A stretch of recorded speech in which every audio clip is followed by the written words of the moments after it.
உலக இரட்சகரும் உன்னத மீட்பருமாகிய இயேசு கிறிஸ்துவின் நாமத்திலே என் அன்பான தேவனுடைய பிள்ளைகளுக்கு வாழ்த்துக்கள், மனமார்ந்த உளமார்ந்த வாழ்த்துக்களை உங்களுக்கு தெரிவித்துக் கொள்கிறேன். ஆண்டவராகிய இயேசு கிறிஸ்து இந்த பூமியில் வாழ்ந்த நாட்களில் பிதாவோடு ஒரு நல்லுறவையும் ஒரு நல்லிணக்கத்தையும் அவர் வைத்திருந்தபடினால, அவரோடு பழகினபடினால இந்த உலகத்தில் அநேக மேன்மையான உன்னதமான காரியங்களை அவர் செய்தார். அவரிடத்தில் உன்னதமான குணங்கள் இருந்தது, உன்னதமான காரியங்கள் இருந்தது, ஒழுக்கமான வாழ்க்கை இருந்தது, நெறி தவறாத வாழ்க்கை வாழ்ந்தார், பரிசுத்தமான ஒரு வாழ்க்கை வாழ்ந்தார். உண்மை உள்ளவராக, அன்புள்ளவராக, பண்புள்ளவராக, நேர்மை உள்ளவராக, கிருபை உள்ளவராக, கருணை உள்ளவராக, தயவுள்ளவராக, பாசமுள்ளவராக, உருக்கமுள்ளவராக அவர் வாழ்ந்தார். பிரியமானவர்களே, காரணம் என்ன? பிதாவுக்கும் அவருக்கும் இருந்த உறவு அத்தனை மகிமையாக இருந்தது. அது மட்டுமல்ல, இந்த உலகத்தில் அவர் வாழ்ந்த நாட்களில் அவர் இயற்கையோடு பேசினார், காற்றோடு பேசினார், கடலோடு பேசினார், மரங்களோடு பேசினார், செடிகளோடு பேசினார், மீன்களோடு பேசினார், மிருகங்களோடு பேசினார், பறவைகளோடு பேசினார். நொண்டியும் குருடனும் சப்பானிகளும் வரும்பொழுது, செவிடர்களும் குஷ்டரோகிகளும் வரும்பொழுது அவர்களை தொட்டு அவர் குணமாக்கினார். மரித்தவர்களோடு பேசினார், மரித்தவர்களை எழுப்பினார். ஏன்? பிசாசோடு பேசினார், சாத்தானோடு பேசினார், அவனுக்கு கூட இரக்கத்தை காண்பித்தார். காரணம் என்ன? அவர் தன் சுய மகிமை தேடுவதற்காக வரவில்லை, பிதாவின் மகிமையை தேடி பிதாவை மகிமைப்படுத்துவதற்காக அவர் வந்தார். அவர் வந்த நாட்களிலே அவர் தன்னை குறித்தும் தெய்வத்தை குறித்தும் தெளிவாக இருந்தார். பிரியமானவர்களே, வேதவசனம் சொல்லுகிறது, நீங்கள் விழித்திருங்கள், தெளிவுள்ளவர்களாயிருங்கள், ஜாக்கிரதை உள்ளவர்களாயிருங்கள் என்று சொல்கிறது. காரணம், பிசாசானவன் எவனை விழுங்கலாமோ என்று வகை தேடி சுற்றி திரிகிறான் என்று சொன்னார். நீங்கள் நானும் தெளிந்த புத்தி உள்ளவர்களாக இருக்க வேண்டும், விழித்து இருக்க வேண்டும். பிரியமானவர்களே, அந்த ஒரு குணலட்சணங்கள் நமக்குள்ளே இருக்க வேண்டும். அவர் இந்த உலகத்தில் வாழ்ந்த நாட்களில் அவர் ஆண்டவருக்கு பிரியமாக வாழ்வதற்கு காரணம் என? அவர் தன்னை குறித்து நன்றாக தெரிந்து வைத்திருந்தார், தன் பிதாவை குறித்தும் அவர் தெரிந்து வைத்திருந்தார். இன்றைக்கு வேதத்தில் வாசித்தீர்களானால் அநேக பக்தியுள்ளவர்கள் தன்னை குறித்து அழகாக தெரிந்து வைத்திருந்தார்கள்.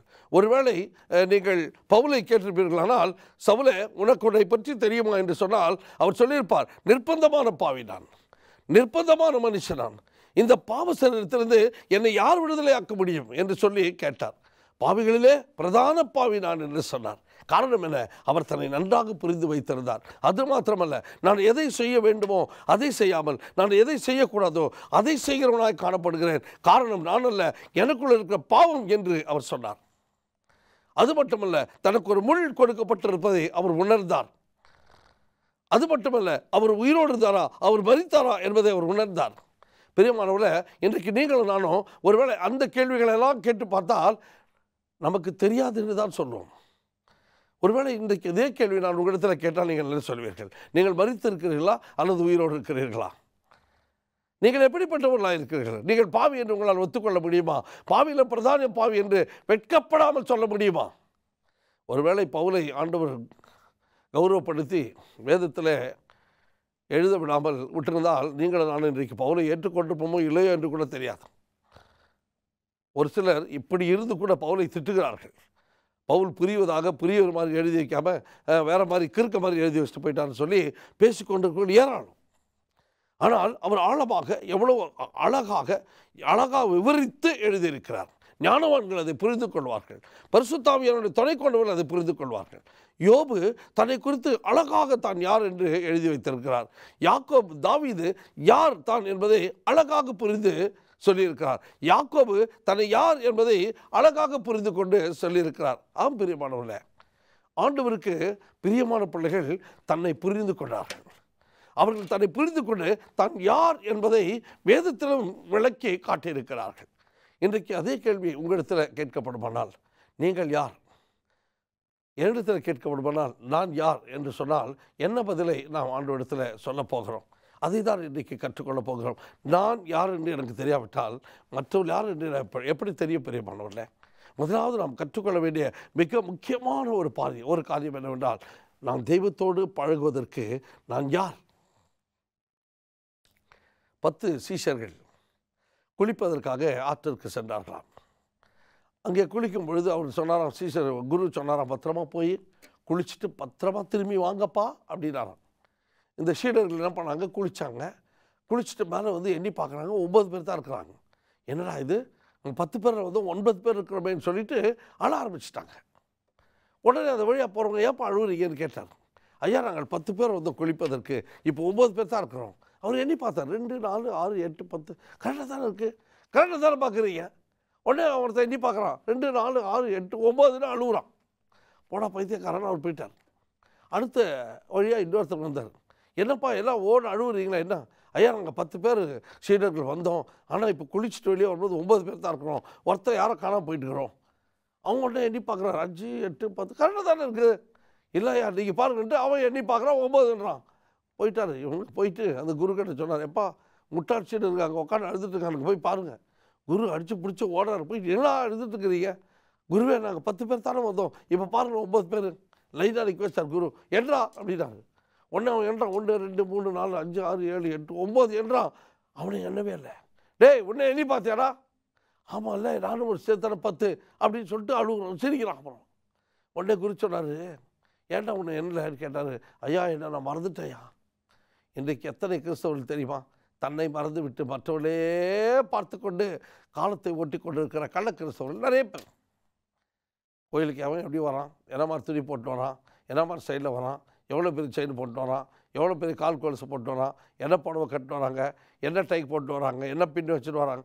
இப்படி பலவிதமாக எண்ணங்களோடவே ஆலயத்துக்கு வருகிறது. ஒரு அம்மா வந்துச்சு, வந்து கேட்டுச்சு, பாஸ்டர் அடுத்த வாரத்தில் உங்கள் சர்ச்சுக்கு வரமாட்டேன், இது சர்ச்சா, இது கிளம்பு. ஏம்மா என்ன ஆச்சுன்னு கேட்டார். பாருங்க, ஒருத்தர் ஃபோனை பிடிச்சிக்கிட்டு பேசினே இருக்கிறார், மணி கணக்கில் உள்ளே உட்காந்துக்கிட்டு. உண்மைதான், இல்லை சொல்ல. அடுத்து இன்னும் 2 பேர் பாரு, இந்த மாதிரி செயினை போட்டு சலங்குன்னு உள்ளே வராங்க. பாரு, அங்கே பாரு ஒரு அம்மா எவ்வளோ பெரிய தாலியை கழுத்தில் போட்டுருக்கு, தங்க தாலி. அங்கே பாரு ஒரு அம்மா மூக்குத்தியும் காதில் கம்பளையும் போட்டுக்கிட்டு உக்காந்துக்குது. இதில் நாகரிகமான சர்ச்சை. அங்கே பாரு ஒரு பொண்ணு ஒரு அரை துணியை போட்டு உக்காந்துக்குது. உண்மைதான், இந்த காலத்தில் நிறைய பேர் அப்படி தான் இருக்காங்க. ஆண்டோடைய ஆலயத்துக்கு எப்படி வரணுன்னே தருதில்லை. இன்னும் ஆண்டோடைய ஆலயத்தில் வந்து கிராஸ் லெக் வர போட்டு உட்காந்துக்கிறாங்க. பெரியம்மானவரில் இப்படியெல்லாம் கோயிலில் அப்புறம் வர்றவங்க கூட எப்படி வருவான். உடனே அந்த ஐயா என்ன பண்ணுறதுன்னு தெரியாமல் அந்த பாஸ்டர் பாவம் முழிக்கிறார். பாவம், இருமா வரேன் அப்படின்னாரு. ஒரு கப்பு ஃபுல்லாக எண்ணெய் கொண்டு வந்தார், அவன் கையில் கொடுத்தார். அவன் என்ன பண்ணான், அந்த கப்பு எண்ணெயை கொண்டு போயிட்டு கையில் கொடுத்தாரு. என்ன அப்படின்னு கேட்டார். அவர் சொன்னார், பாரும்மா, இந்த கோயிலை ஒரு 3 முறை சுற்றி வந்துரு, இந்த கப்பு ஃபுல்லாக எண்ணெய் இருக்குல்ல, இதில் ஒரு சொட்டு கூட கீழே விடக்கூடாது. சரி ஆகட்டும். அந்த அம்மா அப்படியே போச்சு, ரவுண்ட் அடிச்சுட்டு வந்துச்சு. இன்னொரு ரவுண்டு அப்படியே போச்சு, அப்படியே வந்துச்சு. இன்னொரு ரவுண்டு அப்படியே போச்சு, அப்படியே எடுத்து அவர் கையில் கொடுத்தா. பாரு, என்னம்மா ஒரு சொட்டு கீழே இல்லையா? இல்லை. அந்த வழியாக நீ போ, அங்கே 2 பேர் சலங்குன்னு ஓடினாங்களே பார்த்தியா? நான் எங்கே பார்த்தேன். அங்கே ஒருத்தர் செயின் போட்டுன்னு ஓடினாங்களே பார்த்தியா? நான் எங்கே பார்த்தேன். அங்கே ஒருத்தர் பார்க்கல, நான் தான் இதை கீழே ஊற்ற கொண்டாந்து கவனமாக இருந்தேன். அதே மாதிரி தான்மா, கோயிலுக்கு வந்தியா, ஆண்டோடைய சத்தியம் என்ன சொல்கிறதுன்னு கேட்டியா, கடவுளுக்காக நீ கொண்டு வந்து காணிக்க போட்டியா, அவன் ஆசீர்வாதத்தவனே போ. அதை விட்டுட்டு நான் கோயிலுக்கு வர மாட்டேன், இந்த கிளப்பா சர்ச்சனுக்கு நீ யார், உன்னை நீ யாருன்னு பார்த்துக்க, ஒன்ட்டுக்கிற குறைய மாற்றிக்க. பெரியவங்கள அநேக நேரத்தில் நம்ம யாருன்னு தெரியாதனால நம்மக்கிட்ட இருக்கிற குறைய கூட மாற்றிக்கிறது இல்லை. அங்கே தான் பிரச்சனையே வருது. அநேக நேரத்தில் நம்ம யாருன்னு தெரியாது. இன்றைக்கி நீங்களும் நானும் யாருன்னு தெரிஞ்சுக்க போகிறோம். தெரிஞ்சுக்கிட்டு ஆசீர்வாதத்தோடு இந்த சத்தியத்திலிருந்து நம்ம கடந்து போவோம். பெரியமானவரில் எடுத்தவங்க வாசிக்க, என்னோட கூட எடுத்துக்கோங்க. 1 கொரிந்தியர் 1ஆம் அதிகாரம் 27வது வசனத்தை நான் வாசிக்கிறேன். ஞானிகளை வெட்கப்படுத்தும்படி தேவன் உலகத்தில் பைத்தியமானவைகளை தெரிந்து கொண்டார். பலமுள்ளவர்களை வெட்கப்படுத்தும்படி தேவன் உலகத்தில் பலவீனமானவைகளை தெரிந்து கொண்டார். யாரை வெட்கப்படுத்தும்படி? ஞானிகளை வெட்கப்படுத்தும்படி தேவன் யாரை தெரிஞ்சுக்கிட்டாரா? பைத்தியங்களை. நீ நான் யாரு? பைத்தியங்க. நீங்கள நானும் பைத்தியம். நம்ம நினச்சிக்கிறோம் அறிவாளி நினச்சிருக்கோம், பட்டதாரி நினச்சிருக்கோம், புத்திசாலி நினச்சிருக்கோம், ஞானி நினச்சிருக்கிறோம். நம்ம யாரெல்லாம் கிடையாது, நம்மளாம் பைத்தியக்காரனுங்க. அந்த கீழ்ப்பாக்கத்தில் இருக்க வேண்டியவனுங்க, மென்டல் ஹாஸ்பிட்டலுக்கு வேண்டியவனுங்க. ஆனால் உங்கள் மேலே என் மேலே கடவுள் பாசம் வச்சதுனால இன்றைக்கி பூமியில் இப்படி அற்புதமாக நம்மளை வாழ வச்சு நமக்கு தேவையானதெல்லாம் செய்துட்டு இருக்காருன்னா இது நம்ம புத்தி, நம்ம ஞானம், நம்ம அறிவு, நம்ம நீதி இல்லைங்க, அவருடைய கிருபை. முதல்ல நம்ம உணர்வு நம்ம பைத்தியக்காரனுக்கு. ஒரு பைத்தியக்காரன் வந்துட்டு நம்ம சர்ச்சைக்கு பார்க்கலாம். ஒரு பாவி நம்ம சர்ச்சுக்குள்ளே வந்துட்டோம், ஒரு தப்பானவன் நம்ம சர்ச்சுக்குள்ளே வந்துட்டோம், அவன் கண்ணே டிசைனாக இருக்கும். ஆபிரகாம் என் தகப்பன்றான், ஈசாக்கு என் தகப்பன்றான், யாக்கோபு என் தகப்பன்றான். ஆபிரகாம் 3 பொண்டாட்டி கூட்டுங்கிற ஒருத்தர் கோயிலுக்குள்ளே வந்துட்டு உள்ள சேர்க்கறியா பார்க்கலாம். நீ மொதல் ஓண்டு வரட்டுவியே. ஏன்னா அவனுக்கு மட்டும் 3 எனக்கு மட்டும் ஏன் ஒன்று இல்லை யோசிக்கிறேன்.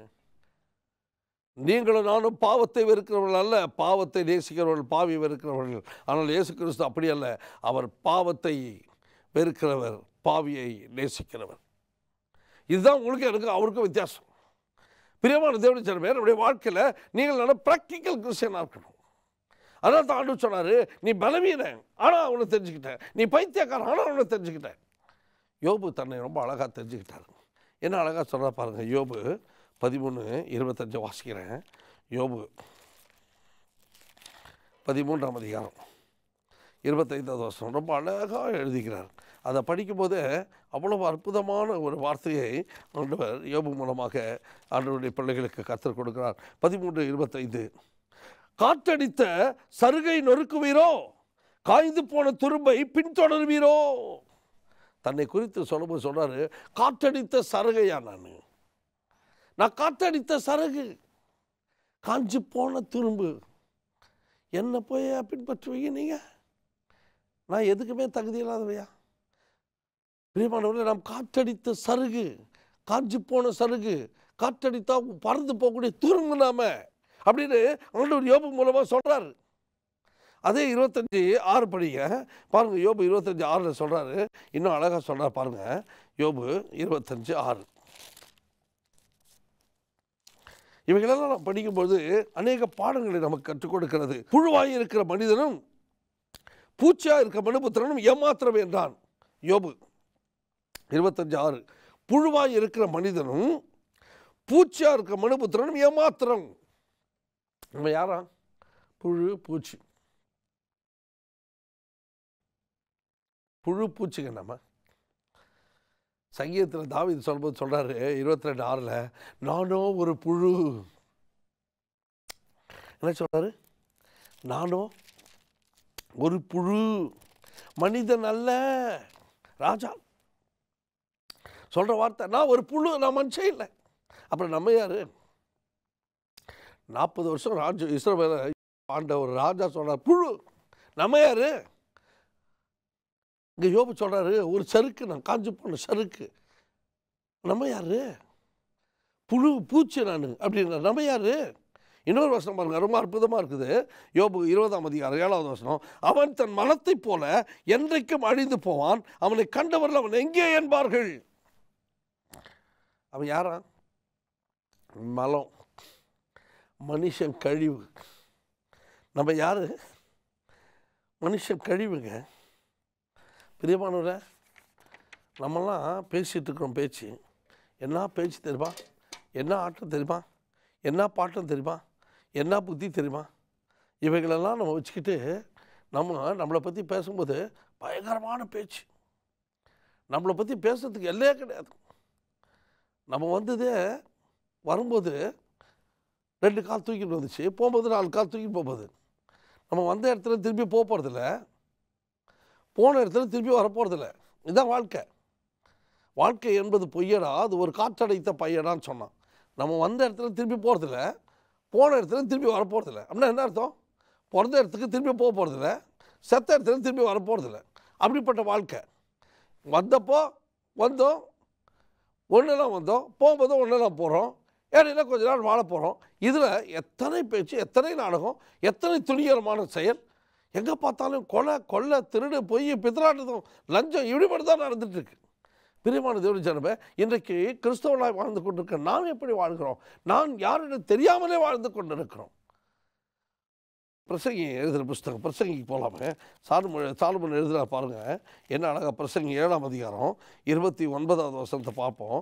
பிரசங்கி 7:29 ரொம்ப அழகாக சொல்கிறார் பாருங்களேன். இங்கே பிரசங்கி 7:29 வாசிக்கிறேன். இதோ தேவன் மனுஷனை செம்மையானவனாக உண்டாக்கினார், அவர்களோ அநேக உபாய தந்திரங்களை தேடிக்கொண்டார்கள். மனுஷன் எப்படி படைச்சானா? செம்மையானவனை தான் படைச்சான். ஆனால் இவன் என்ன பண்ணான்? அநேக உபாய தந்திரங்களை தேடிக்கொண்டான். நாம் தாங்க தேடிக்கிறது, எல்லாமே நம்ம தான் தேடிக்கிறது. பெரியமானவரில் ஒன்று மட்டும் நாம் மறந்துடக்கூடாது. நம் வாழ்க்கையில் யார் என்பதை நாம் புரிந்து கொள்ள வேண்டும். புரிஞ்சுக்கிட்டு ஆண்டவரோடு பழகுவதற்கு என்ன வழி? மாயத்தந்திரங்களை உபாயத்தந்திரங்களை நம்ம தேடிக்கூடாது. நம்மளா பாவத்தை தேடிக்கூடாது, நம்மளா சாபத்தை தேடிக்கூடாது, நம்மளா அக்கிரமத்தை தேடிக்கூடாது, நம்மளா உபத்திரத்தை தேடிக்கூடாது. கண்ணீர் விடுறோம். ஏன்னு கேட்டால் நம்ம தான் காரணம். யாராச்சும் வந்து இவங்களால தான் பிரச்சனை, அவங்களால பிரச்சனை நம்பாதீங்க. ஏன்னா அவங்களால தான் பிரச்சனையே இருக்கும். ஆனால் தப்பிச்சுக்க மற்றவங்க மேலே போடுவான். வாழ்க்கையில் பிரச்சனை வீட்டில் இருக்குதுன்னா மற்றவங்கள சொல்லக்கூடாது. நாம் சரியாக இருந்தால் எல்லாம் சரியாக இருக்கும். ஆனால் நம்மளே உபாயத்தந்திரத்தை தேடிக்கிறது, கடைசியில் மற்றவங்க மேலே போட்டு நம்ம எஸ்கேப் ஆகிடுது. இவெல்லாம் தன்னை புரிஞ்சுக்காதவன்னு அர்த்தம். தாவீது பக்தன் அழகாக தன்னை புரிஞ்சுக்கிட்டாருங்க. என்ன அழகாக சொல்கிறா பாருங்க. தாவீது சங்கீதத்தில் சங்கீதம் 131 131:1-2 சொல்கிறாருங்க. மறுபடியும் வாசிக்கிற பாருங்க. கர்த்தாவே, என் இருதயம் இருமாப்புள்ளது அல்ல, என் கண்கள் மேட்டிமை உள்ளவைகளும் அல்ல, பெரிய காரியங்களிலும் எனக்கு மிஞ்சின கர்மங்களிலும் நான் தலையிடுகிறதும் இல்லை. சைலண்டாக்கணும். நிம்மதியாக்கணுமா? அமைதியாக்கணும். சமாதானமாக்கணுமா? அமைதியாக்கணும். சந்தோஷமாக்கணுமா? நம்ம வேலை என்னமோ அதை மட்டும் பார்க்கணும். மகிழ்ச்சியாக்கணுமா? நம்மளது மட்டுமே பார்த்துக்கணும். தாயின் பால் மறந்த குழந்தையை போல நான் என் ஆத்துமாவை அடக்கி அமர பண்ணினேன். செல்ஃப் கண்ட்ரோல், ஒழுக்கம். அதுதான் வள்ளுவர் சொன்னார், ஒழுக்கம் விழுப்பம் தரலாம், ஒழுக்கணும் உயிரிடும் ஒம்பப்படல்.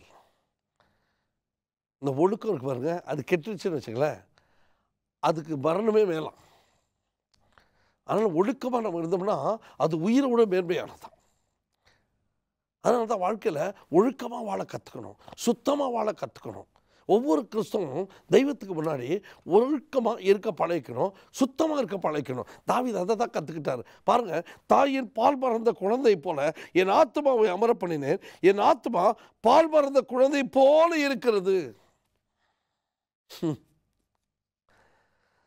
என்ன அற்புதமான ஒரு செயல் பாருங்கள் தாவீது செய்தது. நம்முடைய வாழ்க்கையில் நம்ம எப்படி இருக்கிறோம்? நம்ம எப்படி வாழ்ந்து கொண்டு இருக்கிறோம்?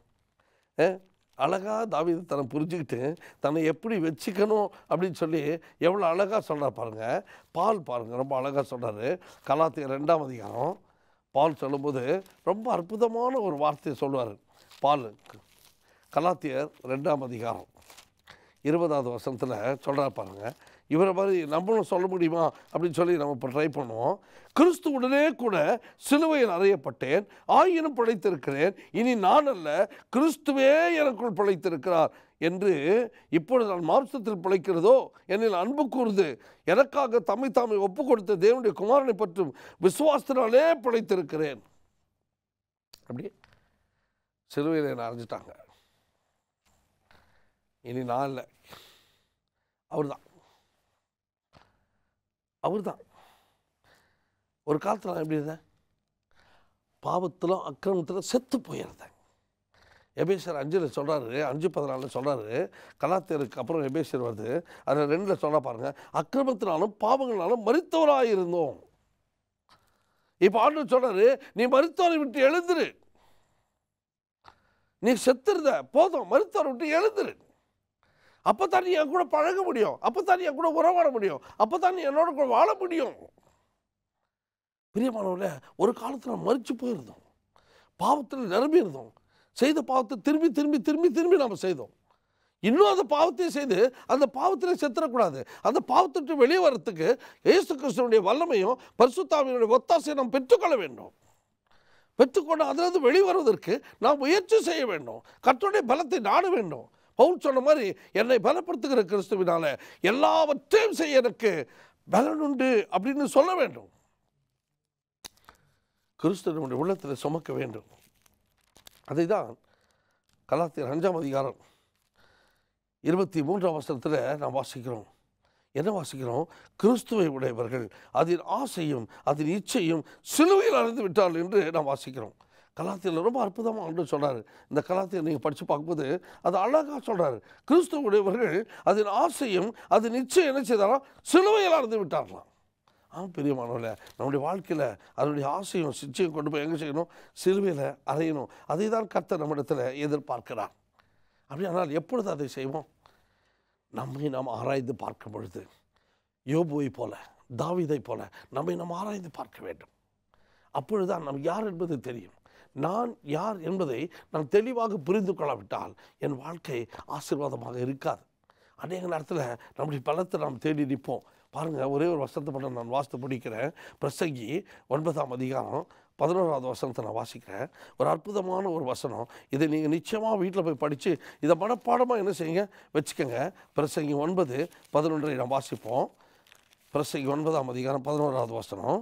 நான் திரும்பிக் கொண்டு சூரியனுக்கு கீழே கண்டதாவது, ஓடுகிறதற்கு வேகமுள்ளவனின் வேகமும், யுத்தத்திற்கு சௌரியமானலின் சௌரியமும் போதாது, பிழைப்புக்கு ஞானமுள்ளவனின் ஞானமும் போதாது, ஐஸ்வர்யம் அடைவதற்கு புத்திமானின் புத்தியும் போதாது, தயவு அடைகிறதுக்கு வித்வான்களின் அறிவும் போதாது, அவைகள் எல்லாருக்கும் சமயம் தேவ செயலும் நேரிட வேண்டும். சொல்லிட்டாரா? அவர் பார்க்குறாரு, ஓடுறான்னு அவனுக்கு வேகம் பத்தாதான். 9:11. யுத்தத்துக்கு சௌரியமான சௌரியம் பத்தாதான், பிழைப்புக்கு ஞானம் உள்ளவன் ஞானம் பத்தாது, ஐஸ்வர்யம் அடைகிறதுக்கு புத்திமானின் புத்தி போதாது, தயவு அடைகிறதுக்கு வித்வான்களின் அறிவு போதாது, எல்லாருக்கும் சமயமும் தேவ செயலும் நேரிட வேண்டும். எப்படி நமக்கு என்னத்தான் நீ பாடுபடு, பறக்க பறக்க பாடுபட்டால் கூட சரி, ஒன்றும் கிடைக்காது. மனுஷன் செத்தா எலும்பு கூடு, ஆனால் மீன் செத்தா அது கருவாடு, மனுஷன் செத்தா வெறுங்கூடு. டியூனா ஃபிஷ்ஷுங்க $3.1 $1 மில்லியன், $3.1 மில்லியன் டியூனா ஃபிஷ்ஷோட விலை. ஆனால் நம்ம பணக்காரன் மில்லியனர் விலை எவ்வளோ? 0. இதுதான் நமக்கு மீனுக்கு வித்தியாசம். நம்ம செத்தா கூடு, அது பாரு கருவாடு. அது எவ்வளோ பிரயோஜனமாக இருக்க பாரு. நாம் யார் யோசித்து பார்ப்போம். அப்பொழுதுதான் நாம் தெய்வத்தோடு சரியாக நாம் பழக முடியும் என்பதை நாம் உணர வேண்டும். நேசமுள்ள பிதாவே, நாமத்திற்கு நன்றி. நாங்கள் யார் என்பதை கற்றுக் கொடுத்தீர். நாங்கள் பைத்தியக்காரர்கள் ஆண்டவரே. ஆண்டவரே, கிறிஸ்துவுக்கு பைத்தியக்காரர்களாக எங்களை மாற்றும். பலவீனர்கள் உமக்கு பிரியமானவர்களாய் மாற்றும். உமக்கேற்றார் போல நடக்க எங்களுக்கு உதவி செய்யும் ஆண்டவரே. அநேக நேரங்களில் எங்களை யார் என்று தெரியாமலே உம்மை தெரிந்து கொள்ள வாஞ்சிக்கிறோம். எங்களை பற்றி தெரியாவிட்டால் நாங்கள் எப்படி உம்மோடு வாழ்வது ஆண்டவரே? உம்மோடு வாழ எங்களுக்கு நாங்கள் யார் என்பதை கற்றுத்தந்து எங்களை ஆசீர்வதியும். இயேசுவின் நாமத்தில் ஜெபிக்கிறோம் எங்கள் ஜீவனுள்ள நல்ல தகப்பனே. ஆமென், ஆமென், ஆமென்.